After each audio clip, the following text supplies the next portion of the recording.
Social.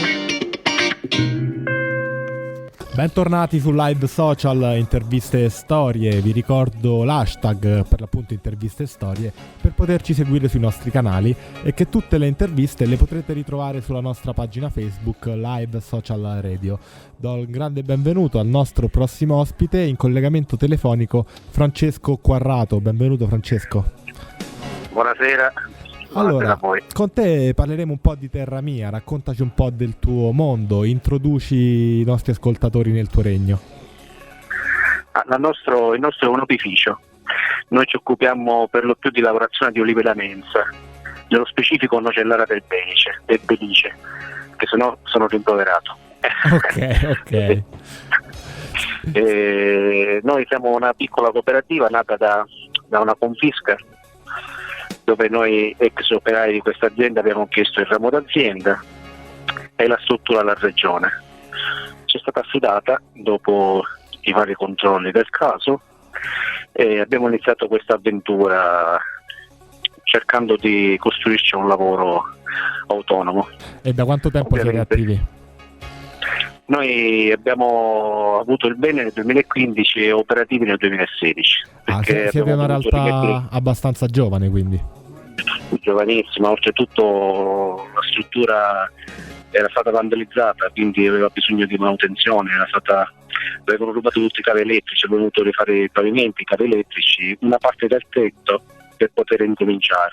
E poi abbiamo incominciato a fare gli acquisti e ci siamo rimessi in gioco. Ognuno di noi aveva altri settori, altri compiti dell'azienda di origine, però ci siamo reinventati nella lavorazione delle olive da mensa. E in questo... Sì, prego. E anche imbottigliamento dell'olio di oliva extravergine nocellara del Belice. Io volevo chiederti, aprire un po' una parentesi spiacevole, dobbiamo fare i conti con l'attualità, è un periodo di grande crisi, come vi state muovendo?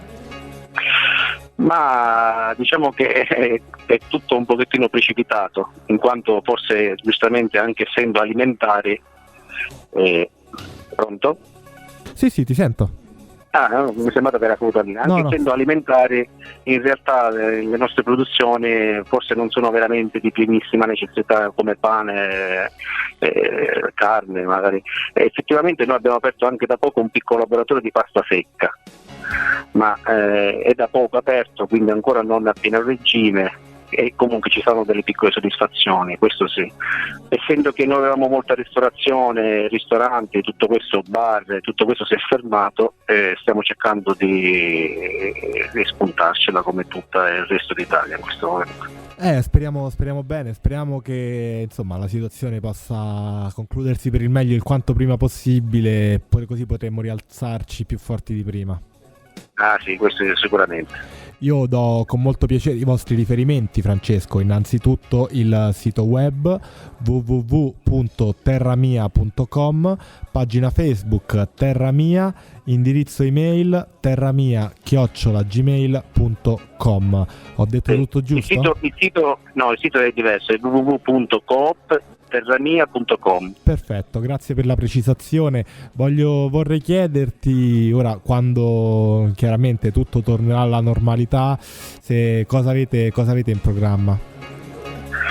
Ma noi dobbiamo potenziare ancora il pastificio e migliorare quello che è l'e-commerce. Noi in effetti abbiamo fatto una piccola promozione kit emergenza, chiamato così.